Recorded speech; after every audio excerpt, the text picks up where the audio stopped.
తుమ్ము ఎప్పుడు వస్తుందో ఎవరికి తెలియదు. జలుబు చేస్తే అది వేరే విషయం. అయితే 10 మందిలో ఉన్నప్పుడు తుమ్మడానికి ఎవరైనా సంకోచిస్తారు. దాదాపుగా ఆ తుమ్మును ఆపుకోవడానికి ప్రయత్నిస్తారు. ముక్కును నోటిని మూసుకొని తుమ్ముకు బ్రేక్ వేస్తారు. కానీ ఇది ఎంత డేంజరో తెలిస్తే చచ్చినా అలా చెయ్యం. అడ్డుకున్న ఓ తుమ్ము క్షణాల్లో ప్రాణాలనే తీసేయొచ్చు. ఇక లేకపోతే తీవ్ర అనారోగ్యంతో ఆసుపత్రి బెడ్ మీద పడుకోబెట్టేయచ్చు. బాడీలోని లంగ్స్ను బాంబ్ పెట్టి పేల్చినట్టుగా పేల్చేయొచ్చు. ఇక గొంతులో పెద్ద రంధ్రాన్ని చూసి జీవితాంతం గొంతును పనికి రాకుండా చేయొచ్చు. ఏంటిది, ఒక్క తుమ్మును ఆపకుండా మనం శరీరంలో ఇన్ని జరగచ్చా అని ఆశ్చర్యపోతున్నారా? ఎప్పటి నుంచో తుమ్మును ఆపుకోవడం చాలా డేంజర్ అని వైద్యులు చెప్తుంటారు. మనం పెద్దగా పట్టించుకోం. కానీ తాజాగా యూకేలో జరిగినటువంటి ఒక సంఘటన మరోసారి తుమ్ముకు బ్రేక్ వేస్తే లైఫ్కు ఫుల్ స్టాప్ పడుతుందని నిరూపించింది. యూకేకి చెందిన 30 ఏళ్ల ఆరోగ్యవంతుడైనటువంటి వ్యక్తి డ్రైవింగ్ చేస్తున్నాడు. అతను డ్రైవింగ్ చేస్తున్నప్పుడు అలర్జీల కారణంగా తుమ్ములు మొదలయ్యాయి. కానీ అందరిలో ఉన్నప్పుడు అతను సిగ్గు భయంతో అతను తన ముక్కును నోటిని మూసుకొని తుమ్మును ఆపేశాడు. ఆ వెంటనే అతని గొంతులో తీవ్రమైన నొప్పి మొదలైంది. లోపల ఏదో పగిలిపోయినట్లు అనిపించింది. అతనికి శ్వాస తీసుకోవడం కూడా కష్టంగా మారింది. దీంతో పాటు అతను మెడ కూడా ఉబ్బిపోయింది. దీంతో కంగారు పడ్డ అతడు వెంటనే ఆసుపత్రికి వెళ్లి డాక్టర్ని సంప్రదించాడు. సిటీ స్కాన్లో అతని శ్వాసనాళంలో 2x2 mm రంధ్రం కనిపించింది. ఛాతీ ఊపిరితిత్తుల మధ్య గాలి పేరుకుపోయింది.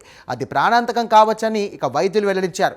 వెంటనే పేషెంట్కు నొప్పి నివారణ మందులు ఇచ్చి 48 గంటల పాటు పరిశీలనలో ఉంచారు. అదృష్టవశాత్తు ఆ రంధ్రం 5 వారాలలో దానంతట అదే నయమైపోయింది. అయితే ఈ పేషెంట్కు ట్రీట్మెంట్ ఇచ్చిన వైద్యులు తమ కెరియర్లోనే ఇలాంటి కేసు చూడలేదన్నారు. తుమ్మును ఆపడం వల్ల ఎగువ శ్వాసనాళంలో ఒత్తిడి సాధారణం కంటే 5 నుండి 24 రెట్లు పెరుగుతుందన్నారు. ఈ ఒత్తిడి శ్వాసనాళాన్ని చీల్చేస్తుందని అన్నారు.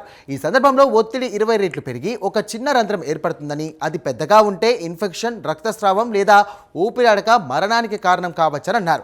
ఎవరు కూడా తుమ్ము వస్తున్నప్పుడు ముక్కు నోరు మూసుకోవద్దని, ఇది శ్వాసనాళాలు పగిలిపోయేందుకు కారణమవుతుందని అంటున్నారు. అయితే తుమ్ము ఒక సంక్లిష్ట ప్రతిచర్య. ఇది మెదడులోని ఒక నిర్దిష్ట కేంద్రం ద్వారా నియంత్రించబడుతుంది. ముక్కులోని సున్నితమైన పొరలు చికాకుకు గురైనప్పుడు ఇవి మెడకు సంకేతాలను పంపుతాయి. మెదడు వెంటనే శరీరానికి తుమ్మమని ఆదేశిస్తుంది. దీని ఫలితంగా ఊపిరితిత్తుల నుండి గాలి వేగంగా ముక్కు నోటి ద్వారా బయటకు వస్తుంది. చికాకు కలిగించే పదార్థాలను తొలగిస్తుంది కూడా. ఈ చర్యలో తుమ్ము చాలా వేగంగా వస్తుంది. అలాంటి తుమ్మును ఆపుకుంటే ఆరోగ్యానికి హానికరం. తుమ్మును ఆపుకున్నప్పుడు గాలి ముక్కు నుండి చెవికి యూస్టైన్షన్ ట్యూబ్ ద్వారా ప్రయాణించవచ్చు. ఇది చెవిలో ఒత్తిడిని కూడా పెంచుతుంది, ఇన్ఫెక్షన్కు దారితీస్తుంది. ముఖ్యంగా మధ్య చెవిలో ఇన్ఫెక్షన్ వచ్చే ప్రమాదం కూడా ఉంది. చెవిలో ఒత్తిడి విపరీతంగా పెరిగి కర్ణవేరి పగిలిపోయే అవకాశం కూడా ఉంది. తుమ్మును ఆపుకోవడం వల్ల ముక్కు, కళ్ళు మరియు మెదడులోని రక్తనాళాలపై ఒత్తిడి పెరుగుతుంది. ఇది రక్తనాళాలు పగిలిపోయేలా చేస్తుంది. ముఖ్యంగా ముక్కులో రక్తస్రావం, కళ్ళల్లో చిన్న రక్తపు చుక్కలు ఏర్పడవచ్చు. ఇక మెదడులోని రక్తనాళాలు పగిలిపోవడం చాలా ప్రమాదకరం. స్ట్రోక్ కూడా దారితీయవచ్చు. ఇక తుమ్మును ఆపుకోవడం వల్ల తల, మెడ, కండరాలపై ఒత్తిడి పెరుగుతుంది. దీనివల్ల నొప్పి కూడా కలుగుతుంది. అరుదైన సందర్భాల్లో తుమ్మును ఆపుకోవడం వల్ల నరాల సమస్యలు కూడా వచ్చే అవకాశం ఉంది. ఇక తుమ్ము అనేది శ్వాసకోశ వ్యవస్థకు శుభ్రపరిచే ప్రక్రియ.